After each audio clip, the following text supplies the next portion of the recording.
প্রত্যেকটি কাজেই রাজ্যে এনএসএস এর ভূমিকা গুরুত্বপূর্ণ। সমাজের সব কাজে এগিয়ে আসেন এনএসএস। মেগা চক্ষু চিকিৎসা শিবিরের সূচনা করে একথা বললেন মেয়র দীপক মজুমদার।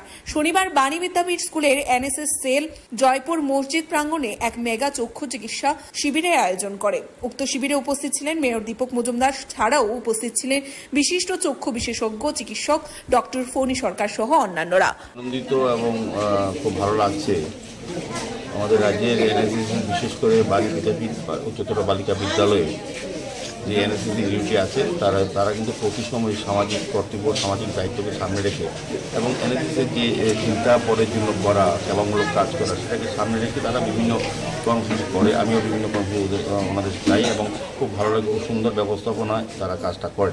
আজকেও রামনগর বিধানসভা কেন্দ্রে জয়পুর জামে মসজিদের প্রাঙ্গণে আমাদের এই এনএসএস বাণী বিদ্যাপীঠ বালিকা বিদ্যালয়ের উদ্যোগে একটা চক্ষু শিবির মেগা চক্ষু শিবির আয়োজন করা হয়েছে। অত্যন্ত প্রয়োজনীয় ছিল এবং বিশেষ করে এই এলাকার যারা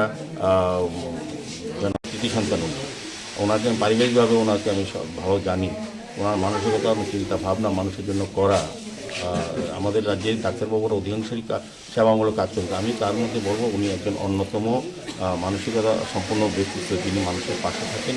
বিশেষ করে রিপোর্ট ত্রিপুরা নিউজ 8।